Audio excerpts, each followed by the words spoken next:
বন্ধুরা, তোমাদের প্রিয় ইউটিউব চ্যানেল জিকে ম্যানেতে তোমাদের স্বাগত। বন্ধুরা, তোমরা জানো যে আপকামিং কিন্তু ডাব্লিউবিসিএস পরীক্ষা আসতে চলেছে এবং ডাব্লিউবিসিএস এবারে কিন্তু তোমাদের এমসিকিউর শেষ চান্স। তো সেই শেষ চান্সটাকে যদি খুব ভালোভাবে তোমরা কাজে লাগাতে চাও তো অবশ্যই কিন্তু এখন থেকে খুব ভালো করে প্রিপারেশন শুরু করতে হবে। তো আমরা ডাব্লিউবিসিএস এর কথা মাথায় রেখে ডাব্লিউবিসিএস এর প্রিলির বিগত 15 বছরের প্রশ্ন এবং এটা কিন্তু পুরো চ্যাপ্টার ওয়াইজ তোমাদের সামনে তুলে ধরবো, যেগুলো প্রিভিয়াস ইয়ার এবং তার সাথে এক্সট্রা ইনফরমেশন তোমাদের সাথে তুলে ধরবো, যেগুলো কিন্তু খুবই কাজে লাগবে তোমাদের। ঠিক আছে? তো যেহেতু ডাব্লিউবিসিএস যে প্রিলি পাস করতে গেলে সবথেকে বেশি যেটা জোর হচ্ছে সেটা হচ্ছে হিস্ট্রি, কারণ হিস্ট্রিতে 50 মার্কস থাকে। ঠিক আছে? তো আমরা প্রথম যে সাবজেক্টটা হিস্ট্রিটাই দিচ্ছি এবং হিস্ট্রির চ্যাপ্টার ওয়াইজগুলো শেষ হওয়ার পর আমরা একে একে ভূগোল, তারপর সায়েন্স, ইকোনমিক্স, পলিটি প্রত্যেক কটা সাবজেক্ট কিন্তু আমরা তুলে ধরবো। ঠিক আছে? তো আজকে আমরা দেখব যে হিস্ট্রির প্রথম যে চ্যাপ্টার সেটা দেখব যে সিন্ধু সভ্যতা থেকে যে বিগত 15 বছরের যে ডাব্লিউবিসিএসে কীরকম প্রশ্ন এসেছিলো এবং তার সাথে এক্সট্রা ইনফরমেশন তোমাদের সামনে তুলে ধরবো। তো এরমভাবে কিন্তু দেখতে থাকবে, তোমরা থাম্বনেলে দেখতে পারবে যে ডাব্লিউবিসিএস সিন্ধু সভ্যতা, এটা পার্ট 1, তারপর পার্ট 2 আসবে বৈদিক সভ্যতা, এরকম করে প্রত্যেকটা পার্টগুলো কিন্তু প্রিভিয়াস ইয়ারে তোমাদের সামনে তুলে ধরবো। ঠিক আছে? দেখো, প্রথম আমরা দেখব এখানে প্রথম যে প্রশ্নটা দেখতে পাচ্ছ না, এটা ডাব্লিউবিসিএস যে দেখছো যে 1999, এটা এছাড়াও কিন্তু অনেকবার এসছে যে এই যে চারটে অপশন রয়েছে এর মধ্যে কোনটি হরপ্পার শিলালিপি। তো এখানে চারটে রয়েছে অপশান, তার মধ্যে উত্তর হয়ে যাবে অপশান সি, চিত্রলিপি। তো চিত্রলিপি এটা হচ্ছে যে হরপ্পার শিলালিপি এবং এখান থেকে এইগুলো কিন্তু পরীক্ষা বহুবার এসছে যে এই যে বাউস্ট্রোফেডন এটা কি। তো হরপ্পা সভ্যতায় না যে লিপিগুলো ছিল সেগুলো আমরা বাদিক থেকে লিখে শুরু করি, কিন্তু হরপ্পায় ডান দিক থেকে বাদিকে লেখা হতো এবং তার পরের লাইনটা ঠিক বাদিক থেকে ডান দিকে লেখা হতো। এই যে পদ্ধতি এটাকে বলা হয় বাউস্ট্রোফেডন, এটা কিন্তু বহুবার মেন্সে এসছে। ঠিক আছে? তো আচ্ছা, নেক্সট যেটা এক্সট্রা ইনফরমেশন আমরা দেখে নেব যে সিন্ধু বা হরপ্পা সভ্যতা এটা কিন্তু ব্রোঞ্জ বা চালকোলিথিক যুগের সভ্যতা। তামা এবং পাথরের তৈরি বিভিন্ন বস্তুর নিদর্শন এই সভ্যতার নানা স্থান থেকে আবিষ্কৃত হয়েছে। ঠিক আছে? তো চালকোলিথিক কিন্তু যে কপারের, সেই সময় কপারটা কিন্তু পাওয়া গিয়েছিল এবং কপারের জিনিসপত্র তৈরি হয়েছে।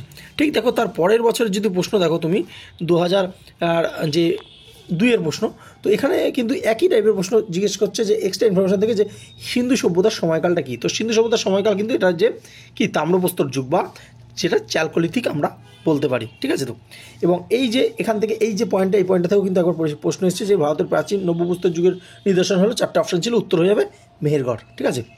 আচ্ছা, নেক্সট আমরা দেখে নেব কী বলছে যে 2006-এর যে প্রশ্নটা এসেছিলো, 2006 ডাব্লিউবিসিএস যে প্রশ্নটা আছে, সিন্ধু সভ্যতাকে কীরকম টাইপের সভ্যতা, গ্রামভিত্তিক, শহরভিত্তিক, প্রস্তরযুগীয় না লৌহযুগীয়। তো এর উত্তর হবে শহরভিত্তিক। দেখো, শহরভিত্তিক বলারও কারণ আছে, কারণ কি, কারণ সিন্ধু সভ্যতায় যে বিভিন্ন টাইপের যে নিদর্শনগুলো আমরা পেয়েছি, এক নম্বর সেখানকার ওয়াটার ব্যবস্থা ভালো ছিল, তারপর হচ্ছে সেখানকার যে নালীগুলো ছিল, অর্থাৎ তাদের যে শৌচ যে ব্যবস্থা সেইটা ভালো ছিল, সেখানকার যে তাদের যে গ্রেনারি ব্যবস্থা ভালো ছিল। ঠিক আছে? তো তাদের সিটি এটা অনেকটা ডেভেলপ ছিল। ঠিক আছে? তো এই ব্যাপারগুলো কিন্তু দর্শায় যে সিন্ধু সভ্যতা একটা শহরভিত্তিক সভ্যতা ছিল। এবং এইখান থেকে তোমাদের এক্সট্রা ইনফরমেশন জেনে রাখতে হবে যে বৈদিক সভ্যতা একটা গ্রামভিত্তিক সভ্যতা। ঠিক আছে? তো সেখানে শহরের কিন্তু সেরকম কার্যকলাপ আমরা দেখতে পাই না। তো ঘুরিয়ে প্রশ্ন আসতেই পারে যে বৈদিক সভ্যতা কী, সেই ক্ষেত্রে কিন্তু গ্রামীণ সভ্যতা হয়ে যাবে। এবার দেখব 2000 যে ডাব্লিউবিসিএস 2009 সালের যে প্রশ্ন এসেছিল সেটা আমরা দেখব যে দেখো, সিন্ধু সভ্যতা কে আবিষ্কার করেছিল। এখানে যে চারটে অপশান আছে না, তার মধ্যে উত্তর হচ্ছে রাখালদাস বন্দ্যোপাধ্যায়। কারণ সিন্ধু সভ্যতা যদি তুমি বলো না, সিন্ধু সভ্যতা আবিষ্কার যে পুরোপুরি আবিষ্কারের পেছনে অনেকজনের নাম ছিল, তার মধ্যে একজন রাখালদাস বন্দ্যোপাধ্যায়, আর একজন দয়ারাম সাহানি, আর একজনের নাম হচ্ছে চার্লস মেশান, আর একজনের নাম হচ্ছে জন মার্শাল, আর একজনের নাম ম্যাকে। এরা প্রত্যেকে কিন্তু যে সিন্ধু সভ্যতার মধ্যে আবিষ্কারের মধ্যে তাদের কন্ট্রিবিউশন ছিল। তো এখানে অপশান ওয়াইজ কিন্তু রাখালদাস বন্দ্যোপাধ্যায় অ্যান্সার হলো। এছাড়াও যে বিভিন্ন পিএসসির বিভিন্ন পরীক্ষা বা ডাব্লিউবিসিএসে কিন্তু এই দুটো প্রশ্নও দেয় যে রাখালদাস বন্দ্যোপাধ্যায় কী আবিষ্কার করেছে, সেটা হচ্ছে মহেঞ্জোদারো আবিষ্কার করেছে এবং 1922 সালে এবং 1921 সালে রায় বাহাদুর দয়ারাম সাহানি তিনি সিন্ধু সভ্যতার নিদর্শন হিসেবে হরপ্পা আবিষ্কার করেছিলেন। ঠিক আছে? হরপ্পা আবিষ্কার করেছেন দয়ারাম সাহানি 1921 এবং মহেঞ্জোদারো 1922 সালে রাখালদাস বন্দ্যোপাধ্যায় করেছে। এবং অনেক সময় একটা প্রশ্ন করা হয় যে সিন্ধু সভ্যতার মধ্যে কোনটা সবথেকে প্রথম যে আবিষ্কার হয়েছে, সেটা কিন্তু হরপ্পা। ঠিক আছে? 1921 সালে আবিষ্কার হয়েছে হরপ্পা। ঠিক আছে? মহেঞ্জোদারো হয়েছে কিন্তু 1922-এ। ঘুরিয়ে ফিরিয়ে দেখো প্রশ্নগুলো এইভাবে কিন্তু আসে। আচ্ছা, নেক্সট আর একটা প্রশ্ন এসেছিল যে সিন্ধু সভ্যতার কোন ধাতু অজানা ছিল। তো তাদের কিন্তু অজানা ছিল হচ্ছে কি লোহা লোহা কিন্তু আমরা যে পরবর্তী যে বৈদিক যুগে লোহার আবিষ্কার কিন্তু হয়েছিল। সিন্ধু সভ্যতা তারা কিন্তু লোহার ব্যবহার জানতো না। তারা কী কী ধাতুর ব্যবহার জানতো? দেখো, তামা জানতো, ব্রোঞ্জ জানতো, স্বর্ণ জানতো, সিলভার জানতো, ঠিক আছে, টিন জানতো, এগুলো জানতো, কিন্তু লোহা কিন্তু জানতো না, কারণ লোহাটা পরবর্তী বৈদিক যুগে গিয়ে লোহার ব্যবহারটা শুরু হয়েছিল। পরবর্তী WBCS 2010-এ যে প্রশ্নটা এসেছিল, সেখানে দেখতে পাচ্ছ যে এই প্রশ্নটা অনেকবার রিপিট হয়, যে হরপ্পা সভ্যতার লোকেরা কোন দেশের সঙ্গে বাণিজ্য করতো? তো কোন দেশের সঙ্গে? সেটা হচ্ছে সুমেরের সঙ্গে বাণিজ্য করতো। দেখো, সুমের, এই যে সুমের যে জায়গাটা, এখানে তোমাকে সুমের না দিয়ে পিএসসি কিন্তু ক্রিয়েটিভিটি হিসেবে এখন বর্তমান হিসেবেও কিন্তু দিতে পারে। তো সুমের যেটা মেসোপটেমিয়া যে জায়গাটা ছিল, সেখানে বর্তমানে কী কী জায়গা রয়েছে? ইরাক রয়েছে, ইরান রয়েছে, তার্কির কিছু এরিয়া রয়েছে, ঠিক আছে। এরকম জায়গাটাই কিন্তু এই সুমের ছিল। এদের সঙ্গে কিন্তু হরপ্পার লোকেরা বাণিজ্য করতো। এবং এখান থেকে আরেকটা প্রশ্ন আসে যে সুমেরে কিন্তু হরপ্পা অঞ্চলটা কী নামে পরিচিত ছিল? সেটা হচ্ছে মেলুয়া নামে পরিচিত ছিল, ঠিক আছে। পরবর্তী আমরা দেখে নেব WBCS 2011 সালে যে প্রশ্ন এসেছিল, যে মানুষের আবিষ্কৃত প্রথম ধাতু কী? তো মানুষের আবিষ্কৃত প্রথম ধাতু হচ্ছে কিন্তু তামা, ঠিক আছে। তো মানুষ যে ব্লু যে স্টোন ছিল, সেই ব্লু স্টোন যে আগুনে ঝলসানোর পরে কিন্তু এই যে তামার আবিষ্কারটা তারা কিন্তু ধীরে ধীরে করতে পেরেছে, ঠিক আছে। তো আচ্ছা, নেক্সট তোমরা জানো যে টেক্সট বুকে কিন্তু বিভিন্ন পরীক্ষার মক টেস্ট কিন্তু তোমরা দিতে পারবে, এবং এই মক টেস্ট দিতে যারা 1 বছরের পাসপোর্ট নেবে তাদের জন্য কিন্তু একটা দারুণ অফার 28শে নভেম্বর 12টা থেকে শুরু হচ্ছে। প্রথম 200 জন ইউজার যারা এই টেক্সট বুক পাসপোর্ট নেবে তারা কিন্তু 100% ক্যাশব্যাক পেয়ে যাবে, ঠিক আছে। তো খুবই ভালো, কিন্তু একদম 12টার সময় রেডি থাকবে। যদি পারচেস করো তারপরে কিন্তু ক্যাশব্যাক পেয়ে যাচ্ছ। এবং যদি তোমরা মনে করো যে প্রথম 200 জনের মধ্যে তোমরা হতে পারলে না, তাহলে 20 জন লাকি উইনার কিন্তু পারচেসিং করবে, যারা 12টা থেকে 1টার মধ্যে, তাদের কিন্তু একটা গিফট ভাউচার দেওয়া হবে, 500 টাকার একটা গিফট ভাউচার দেওয়া হবে। এবং যারা এটাও পারছো না, তারা কিন্তু 499 টাকার ওপর কিন্তু আরও 12% ছাড় পেয়ে যাচ্ছ। এই নিচে আমরা যে লিঙ্ক দিয়ে দেবো, সেই লিঙ্কে গিয়ে তোমরা অবশ্যই 12% কিন্তু ছাড় পেয়ে যাবে এই যে টেক্সট বুকের পুরো 1 বছরের পাসপোর্ট, যেখানে তোমরা রেলওয়ে থেকে শুরু করে WBCS, মিসলিনিয়াস যে কোনো পরীক্ষা, সরকারি চাকরি পরীক্ষা কিন্তু মক টেস্ট দিতে পারছো।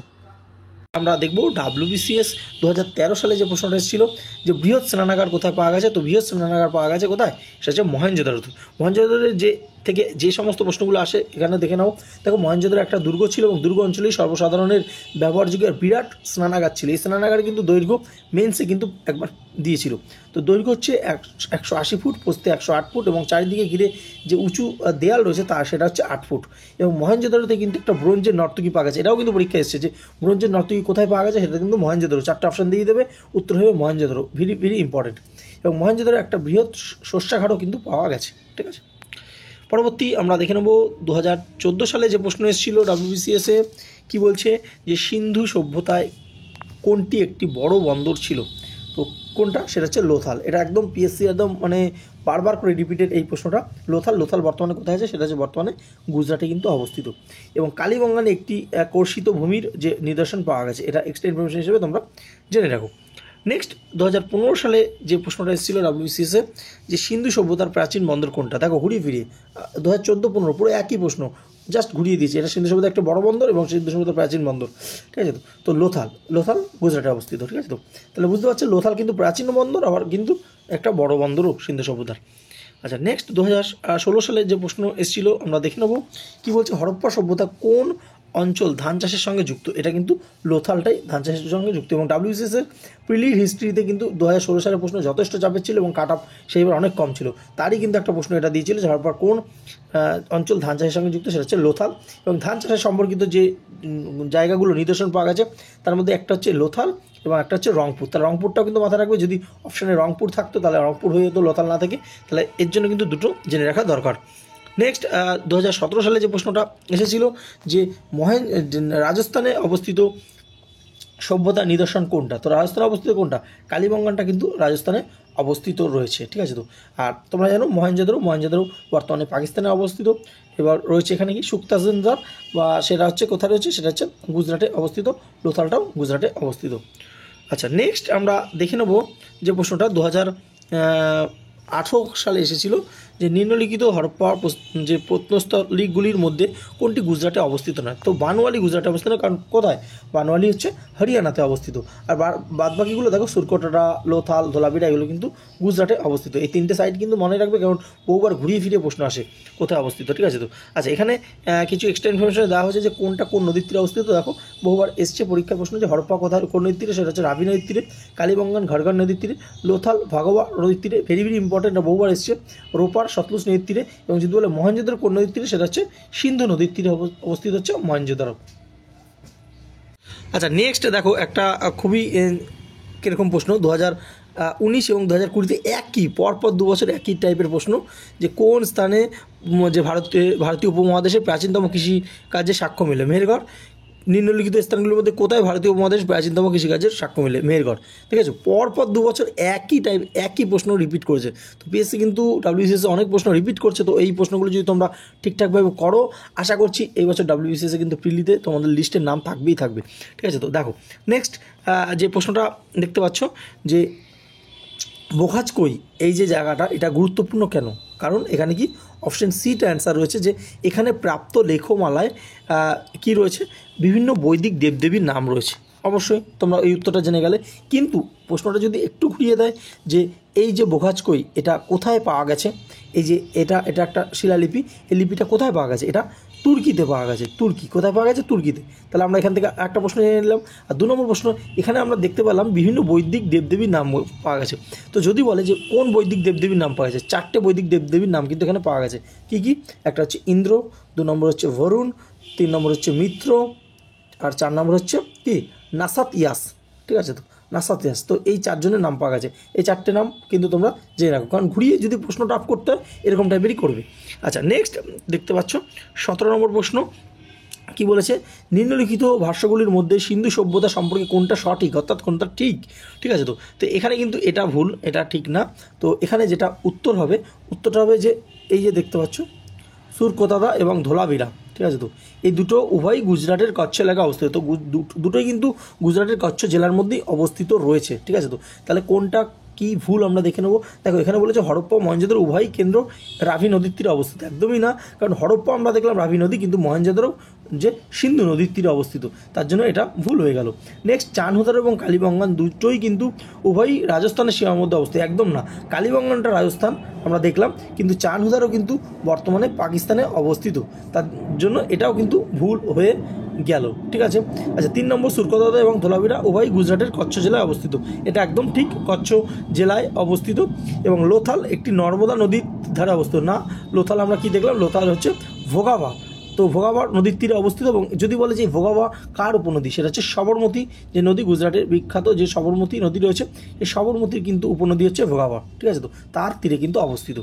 তো এখানে আমরা আজকে কিন্তু যে সিন্ধু সভ্যতাটা পুরোপুরি 15 বছরের প্রশ্ন দেখে নিলাম। আমরা কালকে আবার একটা পার্ট দেবো বৈদিক সভ্যতা।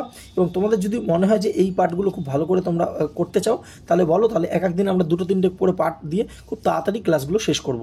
অবশ্যই সেটা কিন্তু পর্যাপ্ত কমেন্টে তোমরা কমেন্ট করো, জানাও। ঠিক আছে, তো এবং যারা তোমাদের ভাই বোন দাদা দিদি এই WBCS পরীক্ষাটি টার্গেট নিচ্ছে, তাদেরকে অবশ্যই শেয়ার করে দাও। যারা নতুন চ্যানেলটা সাবস্ক্রাইব করুন, পাশে থাকা বেল আইকন ক্লিক করো। ধন্যবাদ।